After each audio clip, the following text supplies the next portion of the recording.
U.S. men's national team have a couple games. Depending on when you're watching this video, they may have already played their Friday night game, but they also have a game on Monday.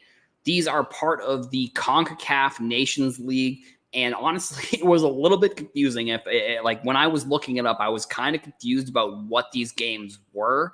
So this was a season that started last year, and essentially it is like a pool of 41 teams, and there's like 3 divisions. And this is maybe something where if you're not into soccer, your eyes are going to roll over into the back of your head here. Because it is a little bit confusing, and there is a lot of like intricate, nuanced things that have to go into soccer here. But so there are 3 divisions, USA being in the A division, or A League is what they're calling it. And then there are 4 groups within the A League, and then there's 3 teams within each of those. So we have 2 games coming up. If we win, I think both of them will move on to what is the new formatted bracket that they have.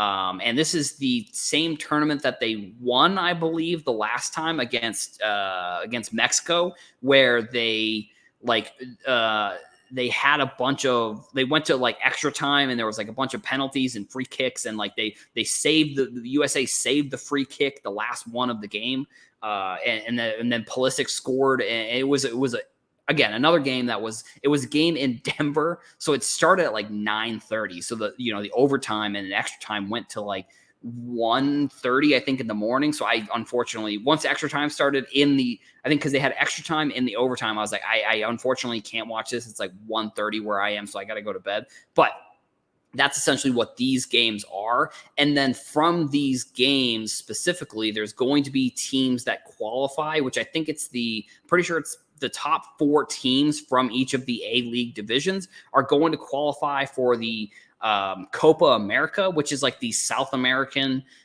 tournament this year is the first year that there's going to be CONCACAF teams in that tournament, which is going to be massive, I think, for like the US, because it's going to be really some of the biggest competition that they're going to have, because since we are hosting the World Cup coming up in 2026, we automatically qualify for the tournament. So unfortunately, our games that we're going to be having are all going to be like friendlies and like smaller tournaments that we're really going to have to take pretty seriously if we're going to be ready for that tournament in 4 years.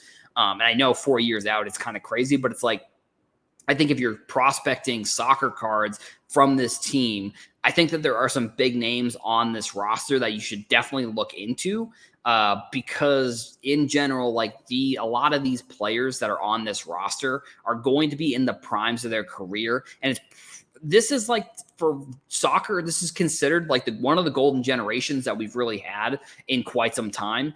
I mean, it's probably, this last team was one of the best teams we'd sent to the World Cup. I think in 2026, it's really going to be like do or die when it comes to this roster, because, again, so far away. Once we get to the 2030 World Cup, a lot of these players are going to be in their 30s. They're going to be past their prime probably.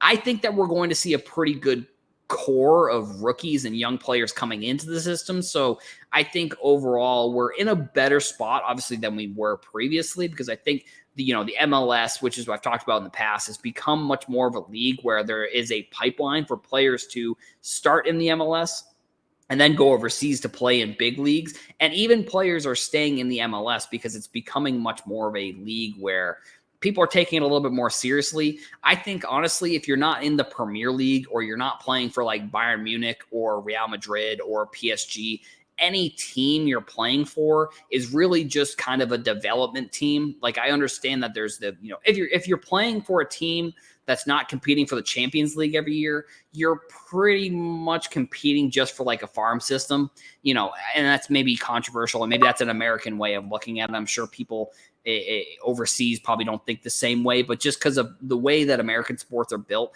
I think a lot of players that are not playing in the Premier League, or they're not playing for one of either the first or second best team in each of the specific European leagues, you're pretty much just playing so that way you can get to one of those other leagues. You're not like, nobody is dying to play in the MLS. Like, no one's really coming over here. I understand we've had like a Wayne Rooney, we had Gareth Bale came over here and played for a season, won a championship with LA.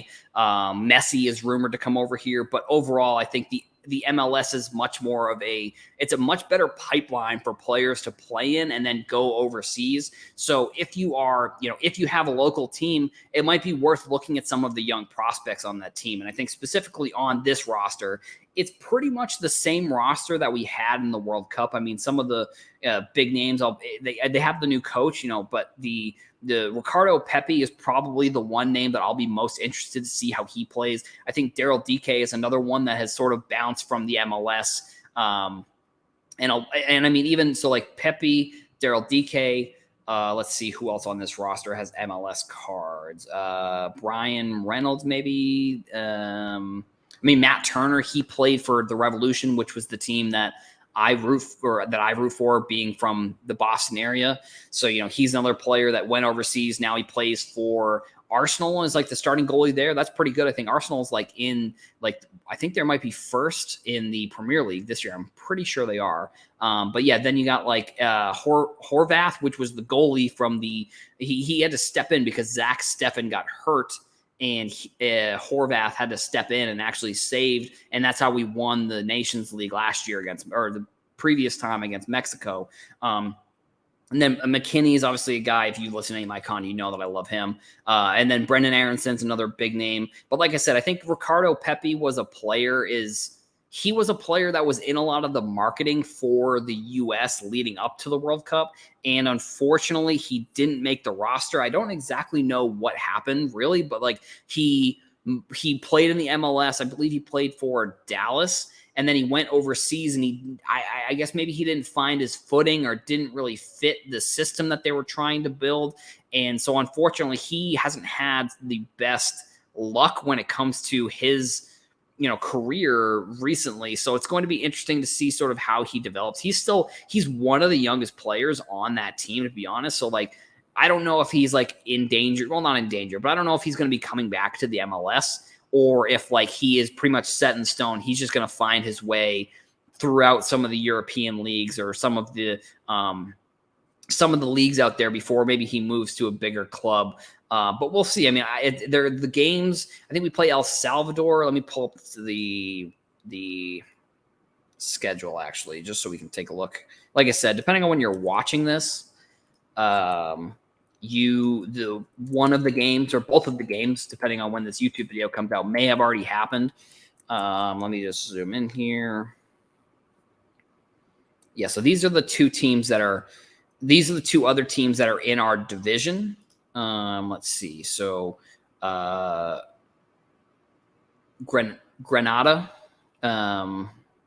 will be playing them. And I think if we win these two, we'll get first in our division. And because that's kind of the way that it works with these is it's kind of similar to the World Cup where it's the first team gets the first four teams all play the second team from different divisions.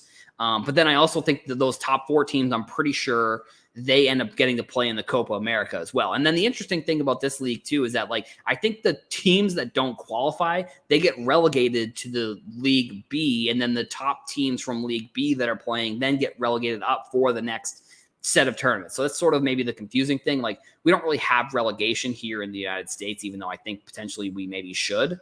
But there's no way owners would ever do any type of relegation. I mean, I think relegation is one of the things, in my opinion, that makes soccer kind of dramatic. I mean, we saw with Wrexham, I think is the team that is owned by Ryan Reynolds and the guy from Always Sunny. And I think, sorry, they're not Wrexham. It was, I forget which team it was. It was one of the teams in the Premier League, but it was the one that had the Netflix show where in one of the seasons, they're fighting for that relegation spot and trying not to get relegated. So I think there's a lot of cool things within soccer that I wish that some teams or some sports within the United States would use. I don't know if they necessarily will, but I do think it would be interesting. And I think that these games are definitely going to be ones to check out if you're into the team, if you're into the players on the team. I definitely suggest checking out the next couple games that are coming up.